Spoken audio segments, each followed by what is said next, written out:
गोविन्दं प्रपद्येऽहं दीनान्यजतारकम् वन्दे मुकुन्दमरविन्ददलायतार्क्यं कुन्देन्दुशङ्खपदनं शिशिरोपवेशम् इन्द्रादिदेववनवन्दितपादपीठम् वृन्दावनालयमहं वसुदेवसूनुम् नवजलधरवर्णं चम्पकोद्भासिकरणम् विकसितनलिनाशियं विस्फुरन् मन्दहास्यम् कनखडिशिरुकूलं चारुबर्हावशूलम् कमपि निखिलसारं नौनिगोपीकवारम्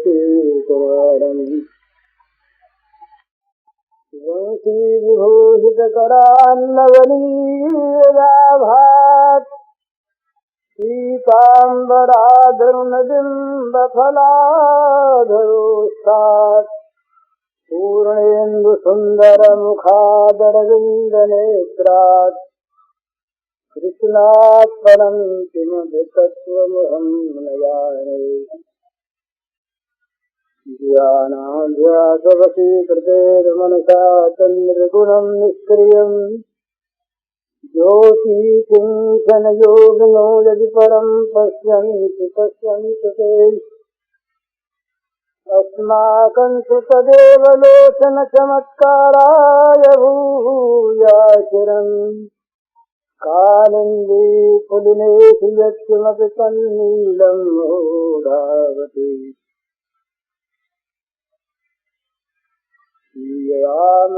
सब जगदानी करूं प्रणाम जोर जगपानी। अखिल चराचर विश्व के रूप में अभिव्यक्त भगवान के नाते आप सबके श्री चरणों में मेरे सशक्त नमस्कार। अपने आजकल साधन की बात चल रही है और साधन की बात ही जानना करना और साधन में प्रवृत्त होना ये अपने लाभ के लिए आवश्यक है। ये कल परसों अपने बात शायद हुई थी कि तत्व को लेकर के विवाद करना साधक का कर्तव्य नहीं है। वो जो तत्वान्वेषक आचार्यगण हैं वो अपने काम के लिए वैसा करें, उसमें आपत्ति नहीं। पर साधक का काम तो यही है कि वो अपनी साधना का पथ निश्चय कर ले और उस पर चलना शुरू कर दे। दूसरे क्या करते हैं, किस मार्ग से जाते हैं, इसके जानने देखने की कोई आवश्यकता नहीं। अपने मार्ग पर भगवान को जीवन का लक्ष्य बनाकर चलता रहे। जितना जितना वो आगे बढ़ेगा उतना उतना आगे की आवश्यक बातें उसे मालूम होती रहेंगी। वहाँ के लोग कुछ आगे के बतावेंगे, वहाँ के लोग फिर कुछ आगे के बतावेंगे। ये कहते हैं ना कि भगवान के लोग में जब जाता है तो देवता लोग आते हैं तो स्वागत के लिए और अपने अपने क्षेत्र में उसको ले जाते हैं, फिर आगे बढ़ाते, फिर दूसरे आ जाते, तीसरे आ जाते हैं। ये क्रम सभी जगह स्वाभाविक है। यहाँ से आप कहीं जाने लगिए तो बहुत दूर की बात नहीं जानेंगे तो कुछ दूर जाएंगे, आगे फिर आगे की जानने वाले मिल जाएंगे, उससे आगे भी जानने वाले मिल जाएंगे और मार्ग तय हो जाएगा। तो बहुत विवाद करने की आवश्यकता बिल्कुल नहीं है। साधक के लिए तो एकदम नहीं है। वो तो उसको तो फुर्सत नहीं मिलनी चाहिए अपनी साधना से। ज्ञान, प्रकृति का ज्ञान अनंत है और भगवान को जानने के जितने भी ज्ञान के उनको जानने के पथ हैं वो भी अनंत है। मार्ग अनंत है, प्राप्त वस्तु एक है। तो जितनी बातें होती हैं सब मार्गों को लेकर के होती हैं। तो मार्ग पर हम लोग चलते नहीं, मार्गों को लेकर के विवाद करने लगते हैं। और बहुत मार्ग जान लिए हमने, कभी कोई लाभ नहीं है। बहुत मार्गों का ज्ञान कर लिया और चलना शुरू किया नहीं, तो मार्गों का ज्ञान हमारे दिमाग में रह जाएगा। याद रहेगा तो, नहीं याद रहेगा तो भूल जाएंगे कुछ दिनों बाद। लाभ हमें होगा नहीं। अपना लाभ इसी में है कि हम चलना शुरू कर दें। तत्व का ज्ञान तो जब तत्व तक पहुंच जाएंगे तो अपने आप हो जाएगा। वो कैसा तत्व है, क्या है, इसका पता पहुंचने पर लगेगा। पहले किसी को लगा नहीं, लग सकता नहीं। परमात्मा का तत्व परमात्मा ही जानते हैं और परमात्मा के समीप पहुंचने पर अपने आप उस तत्व का ज्ञान होता है। जिसको परमात्मा जनाते हैं वही जानता है। सो जाना ही देव जनाई, जानत तुम्हें हो जाई, इन्हें विषय बनते तेने लभ्य, ये कठोपनिषद में है। इस प्रकार से जिज्ञासा होनी चाहिए हमारी साधन की, और प्रवृत्ति होनी चाहिए हमारी साधन में, इसमें विशेष लाभ है। तो यही चर्चा अपने आजकल यहाँ थोड़ी बहुत इस अंश में हो रही है। प्रश्न बहुत से, इनका संक्षेप में उत्तर यह है कि भगवान विष्णु, राम, कृष्ण, शिव, ये सब के सब एक ही तत्व के विभिन्न रूप हैं। एकम सद्विप्रा बहुधा वदन्ते। और इनका लीला में संबंध वो स्वामी सखा सेवक सिय पीके, ये विष्णु पुराण में, वो शिव पुराण में आया है। शिव जी कहते हैं कभी हम स्वामी बनते हैं, कभी हम सेवक बन जाते हैं, कभी हम वंशी बन जाते हैं, कभी वो वंश बन जाते हैं, कभी वो वंश बन जाते हैं, हम वंशी बन जाते हैं। तो इनका तत्वतः स्वरूप है एक है, और लीला में इनके विभिन्न स्वरूप हैं और स्वरूपानुकूल। कभी श्री कृष्ण शिव जी की तपस्या करते हैं, तो रामेश्वरम में राम जी स्थापना करते हैं, और राम जी शिव जी को आकर, शिव जी राम जी के सामने आकर के स्तवन करते हैं। तो श्री कृष्ण का वो जन्म की बाल लीला देखने के लिए शंकर जी आते हैं। तो इनके जो परस्पर के संबंध हैं वो लीला अनुरूप हैं, वास्तव में एक है। परमात्मा की पत्नी की क्या आवश्यकता है तो परमात्मा जानते हैं, उसका उत्तर हम दे नहीं सकते।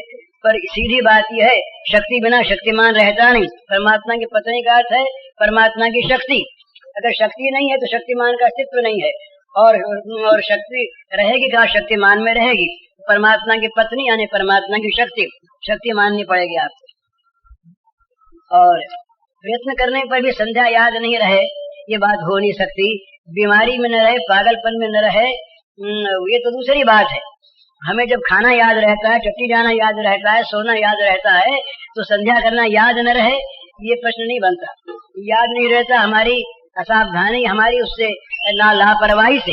अगर परवाह की चीज हो, वो करने की आवश्यक वस्तु हो, तो पागलपन या बेहोशी के सिवा तो याद न रहे, ऐसी बात हो नहीं सकती। अगर जरूरी चीज है, जरूरी नहीं है तो कोई बात ही नहीं। याद आवे तो क्या, न आवे तो क्या, संध्या की तो क्या, न की तो क्या।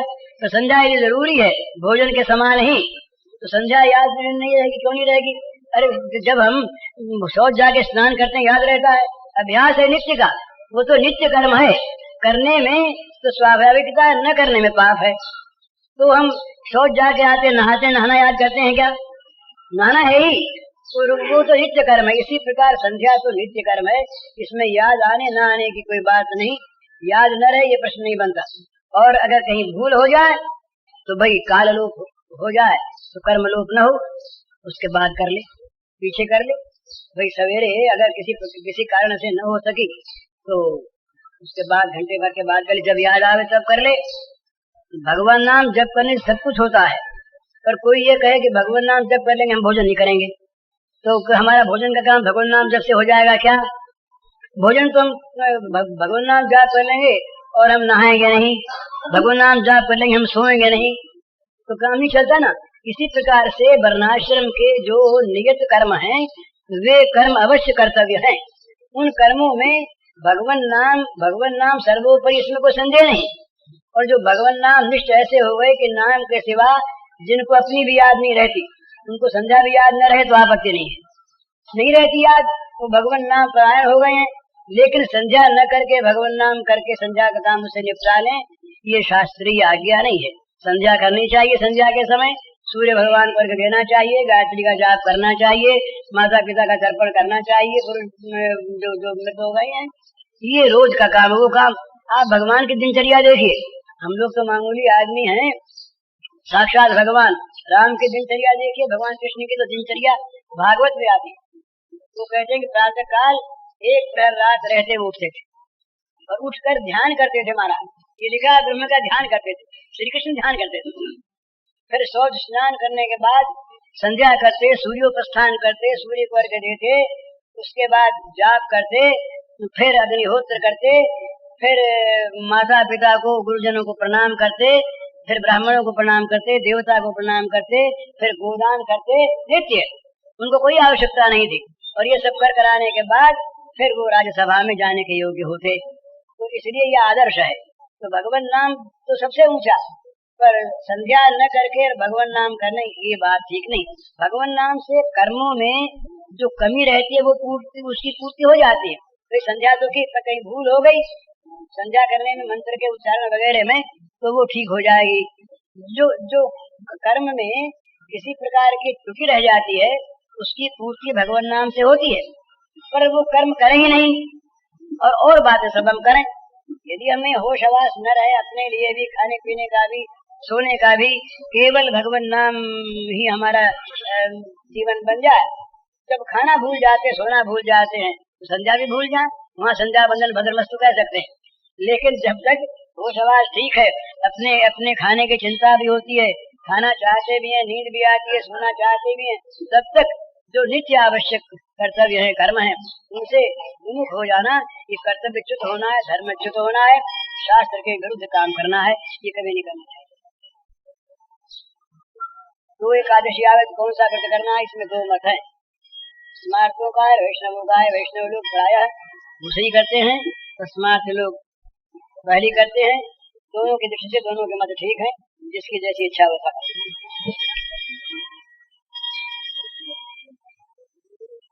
ऋण जो है ना, ऋण वास्तव में पाप है। तो लेकिन अपनी जान में जिसको ऋण है, ये समझने की बात है, जिसको ऋण है वो क्या करे कि अपनी जान में जो कुछ भी उपार्जन हो उसमें अपने खर्च के लिए जितना वो कम से कम में काम चला सके उतना चलावे, और बाकी जो कुछ बचे उससे कर्ज अदा करने का प्रयत्न करे। अनावश्यक आवश्यकताओं को बढ़ा ले और कर्ज पहले का न चुकावे और कर्ज बढ़ाता चला जाए, ये प्रमाद है।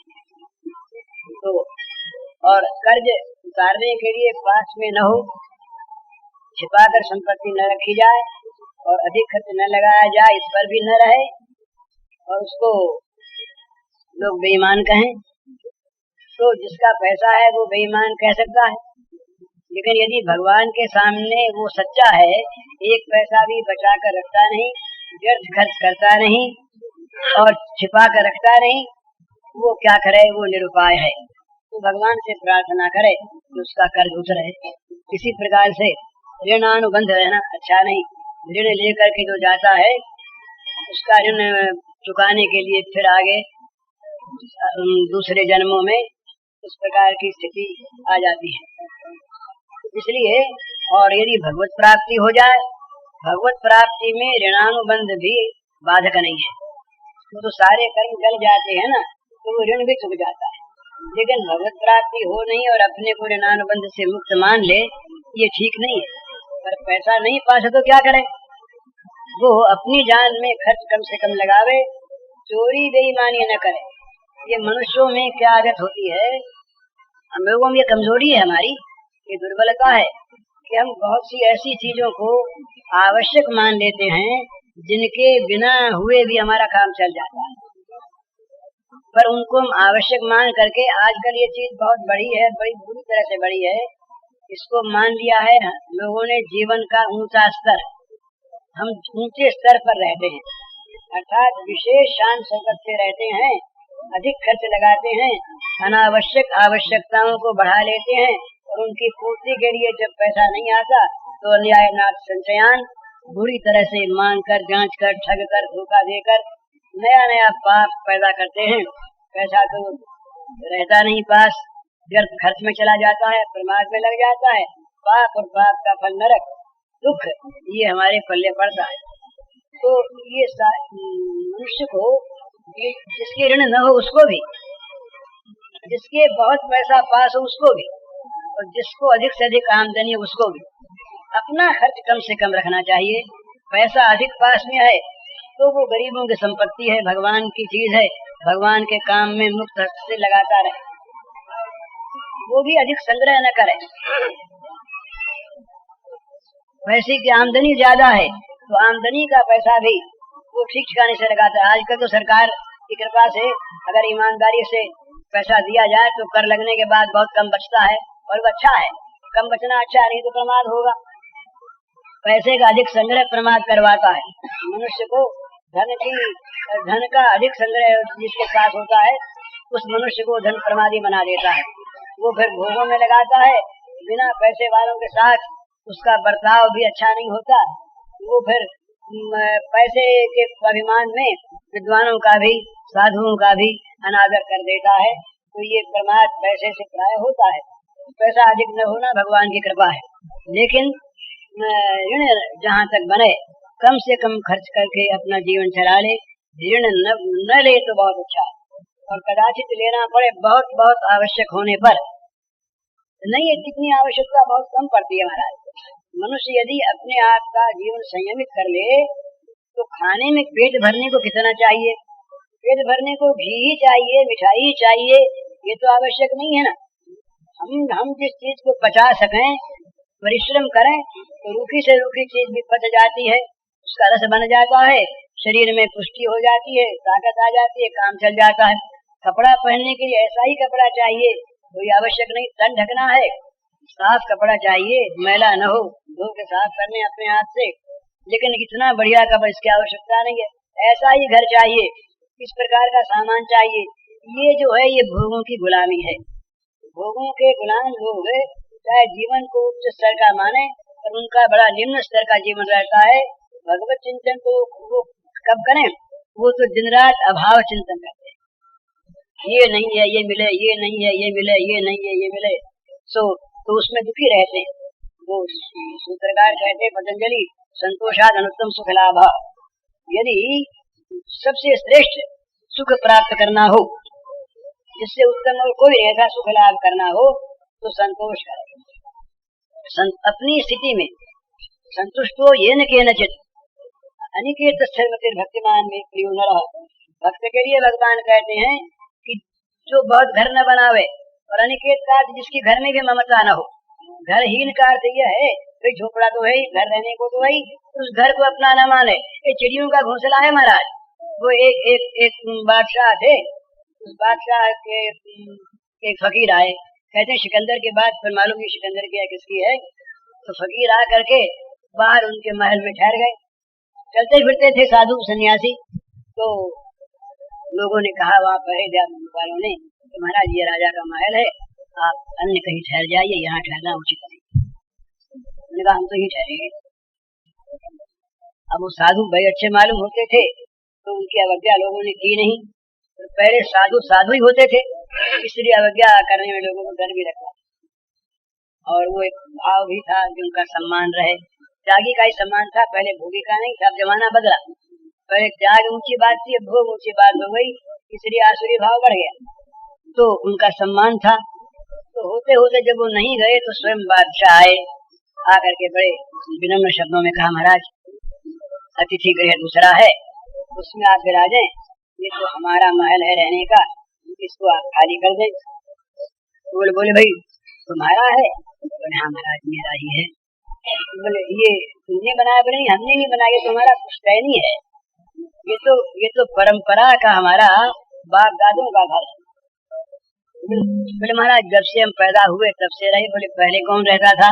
बोले हमारे पिताजी रहते थे, पिताजी के पहले बोले दादाजी रहते थे, उनके पहले परदादाजी रहते थे, तो वो क्यों नहीं रहते? बोले महाराज वो तो मर गए ना, वो कैसे रहते? चले गए। तो बोले तुम हमेशा रहोगे? बोले महाराज हम भी जब तक जीवित हैं तब तक रहेंगे, मरने के बाद तो रहना है नहीं। तब महात्मा ने कहा कि फिर तुम्हारा घर कैसे हुआ? तो सराय है, सराय में एक आदमी आवे, कुछ दिन रहे फिर चला जाए, फिर दूसरा आवे वो रहे फिर चला जाए, फिर तीसरा आवे वो कुछ दिन रहे फिर चला जाए। कोई 2 दिन ज्यादा रहे, कोई 2 दिन कम रहे। ये तो नियम नहीं है कि 100 वर्ष ही जीवे। कोई बच्चा पैदा होता 10 वर्ष में मर जाता है। हाँ बोले महाराज ये तो ठीक है, तब तुम कैसे कहते हो हमारा घर है? तुमको तो बोले तुम रहो चाहे इस घर में, पर हमारा घर ये मत समझो। तो अनिकेता का यही अर्थ है, घर में भी अपनापन न रहे, घर में मेरापन न रहे, और मेरापन बढ़ाने की चेष्टा न हो। मनुष्य अपने घर में सोता है, बैठता है, कितनी जमीन पर सोता है? वो जो 3.5 हाथ का जितना लंबा चौड़ा शरीर है उतनी जगह चाहिए। एक महल और हो, एक घर और हो, एक घर और हो। ये सिवाय ममता की छाप लगाने के उस घरों पर कागज में वो नाम आ जाए, दर्ज हो जाए अमुक का मकान है, इसके सिवा और उपयोग क्या है? अभिमान तो बढ़ता है, ये मेरा ये मेरा ये मेरा मेरा, मेरा मेरा बहुत बढ़ जाता है, उसके साथ दुख बहुत बढ़ जाता है। जितना मेरा बढ़ेगा उतना संताप बढ़ेगा, जितना मेरा कम होगा उतना संताप कम होगा। ये सबके अनुभव की बात है, चाहे कोई न समझे तो ये दूसरी बात।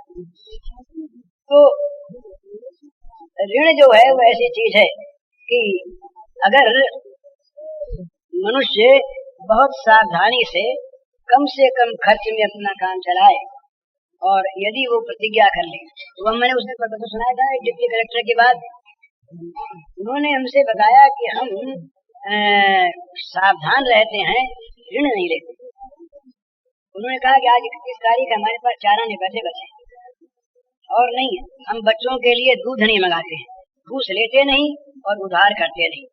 जहाँ तक बने जितना जो कुछ अपने पास आमदनी होती है, जितने पैसे आते हैं उसी में हम काम चलाते हैं। कल मेरे पास एक सज्जन आए, लखनऊ में कोई सरकारी अधिकारी थे, मैं नाम भूल गया ना, शायद पूछा ही नहीं।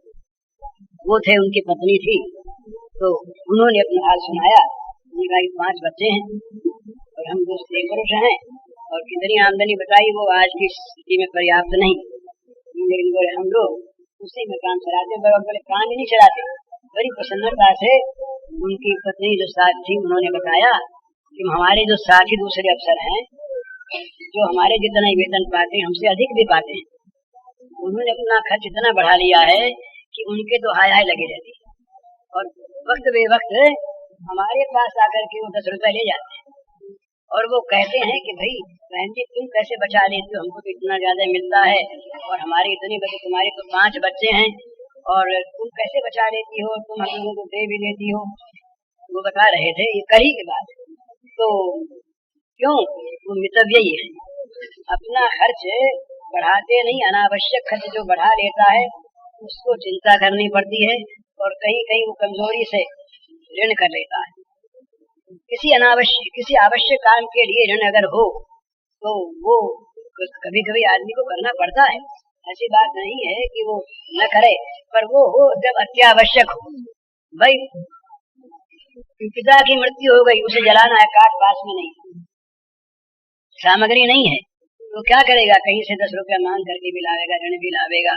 कन्या का विवाह करना है और कम से कम खर्च में करने पर भी नहीं चलता, तो कहीं मांगेगा भी, कहीं वो कर्ज भी लेगा। ये आपद धर्म है, परंतु आपद धर्म को व्यवहार धर्म न बना। आपद धर्म को आपत्ति काल में, और आपत्ति काल भी वो बिना हुई आपत्ति को आपत्ति न मान ले। हमारे एक मित्र रहे, वो पैसा था उनके पास, फिर वो पैसा उनके हाथ से निकल गया। बम्बई में रहते, साहित्यिक थे, बड़े अच्छे आदमी थे। तो बोले भाई जी हम आजकल बड़े दुखी रहते हैं। हमने कहा क्या बात है? बोले रात को नींद नहीं आती। तो क्यों नहीं आती? बोले हमारे पास जब पैसा था तो हम रात को सोते वक्त रोज बढ़िया से बढ़िया इत्र शरीर पर लगाकर मल कर सोया करते थे और उसकी सुगंधी भर जाती थी तमाम, तब हमें नींद आती थी। अब भोजन को पैसा नहीं, इत्र कहाँ से लावें? तो एक तो चिंता भोजन की और एक इत्र की आदत थी। तो ये दुख बुलाया हुआ है कि नहीं? ये इत्र वो न लगाते, पहले से बुरी आदत न डालते, बुरा व्यसन न डालते, पर इतनी बार चाय पिए बिना नहीं चलता, इतनी सिगरेट पिए बिना नहीं चलता, इस प्रकार के जूते पहने बिना नहीं चलता, ये इस प्रकार की चीज हुई बिना नहीं चलता। ये जब गुलामी आ जाती है मनुष्य के मन में भोगों की, तो कर्ज भी लेगा, चोरी भी करेगा, मांगेगा भी। कामना जो होती है ना, ये कामना ही सारे अनर्थों की जड़ होती है। कामना से पाप होते, कामेश क्रोधेश रजगुण समुद्भव महाशनो महापापमा विद्यन वैरणम। तो ये मनुष्य को चाहिए कि अपनी आवश्यकता को कम से कम रखे व्यक्तिगत, और घर में अगर चले तो घर की आवश्यकताओं को भी कम से कम रखे। आज भी हम लोग क्या करते हैं, ऊपर वालों को देखते हैं, नीचे वालों को नहीं देखते। ये हमारा दोष है। भाई अमुक आदमी के 2 मोटर है, तो उसके 5 मकान हैं, उसके 50 नौकर रहते हैं और वो इतना खाता पीता है, हम वैसे ही बने। ये नहीं देखते कि ऐसे तो कुछ ही संख्या में होंगे, पर लाखों आदमी ऐसे हैं जो हमसे बहुत कम हैसियत रखते हैं। हमारे जैसा उनके पास घर नहीं है, हमारे जैसी खाने की चीज उन्हें नहीं मिलती, हमारे जैसे कपड़े भी नहीं मिलते, और वो जी रहे हैं। उनके भी बाल बच्चे हैं, तो हम क्यों न उनकी तरह रहें, हम क्यों न उनको आदर्श माने। हम 100 रुपए हमारे पास है, हम 1000 वाले को देखते हैं, पर ये क्यों न देखें कि 10 रुपए वाले की संख्या कितना है, और अपने 100 में से हम 10 वाले न बनकर 50 वाले बन जाएं, और 50 उन 5 में बांट करके उनको 10-10 वाला बना दें, तो क्या रखें। पर ये मनुष्य की वृत्ति नहीं होती, वो आराम तलब हो जाता है। ये मनुष्य की कमजोरियां 2 रूप में पैदा होती हैं बड़े बड़े लोगों में, नाम का नाम और शरीर का आराम। ये दोनों ही अज्ञान की घोषणा है। न नाम आत्मा है न शरीर आत्मा है, पर ये मनुष्य इतना भ्रमित हो जाता है, भूला हुआ रहता है कि शरीर को सदा आराम मिलता रहे और नाम का नाम बना रहे, नाम होता रहे, हमारा नाम चलेगा। तो किसका नाम चलेगा? तुम हो कौन? तुम तो आत्मा हो, वो चैतन्य हो, तुम्हारा तो कोई नाम वाम है नहीं, ये रखा हुआ मिथ्या नाम। ये नाम न मालूम कितने आदमियों का हो सकता है, तो ये नाम क्या चलेगा? एक कल्पना की चीज रखी हुई वो चलेगा, ये मोह है कि नहीं? और शरीर को ऐसा आराम मिले, ऐसा खाएं, ऐसा पिए, ऐसे बिस्तर पर सोएं, ये केवल अपनी बात है। कुछ दूसरा, हम अगर 100 रुपए 500 रुपए की पोशाक पहन ले, कौन देखने आता है कि इनकी पोशाक कितनी है? कौन आंकता है कितने रुपए की है? और हम अगर 50 की पहन ले, 10 की पहन ले, तो कौन कहता है कि ये कितने की है, ये आदमी नीचा हो गया। अपने मन में हम अपने को शर्मिंदा मान लेते हैं, अपने मन में हम अपने को गौरवा वाला मान लेते हैं। देखो ना हम कैसे सजाए हैं अपने मन में, दूसरा चाहे देखे भी नहीं। तो ये सब मूर्खताएं हैं, अपने आप को दुख में डालने की ये सब प्रक्रियाएं हैं। इनसे साधक तो बचे ही, साधारण आदमी को भी, हर गृहस्थ को, हर मनुष्य को ये चाहिए कि अपनी आवश्यकता कम से कम रखे। आवश्यकता अधिक होगी, अभाव के चिंतन का दुख होगा। अभाव का चिंतन अधिक होगा तो अभाव की पूर्ति के लिए प्रयास होगा। वो प्रयास न्याय भी हो सकता है और अन्याय भी हो सकता है। सच्ची कमाई से भी वो उस मांग की पूर्ति हो सकती है, और न हो तो हम कहेंगे भाई अब चोरी करो, झूठ बोलो, हम लोगों को ठगो, धोखा दो, क्योंकि हमें तो चाहिए। वो चाहिए जहाँ पर है और वो चाहिए की पूर्ति नहीं होती, तो मनुष्य फिर अन्याय से संचय करना चाहता है, पाप करना चाहता है, उसका जीवन और दुखी हो जाता है।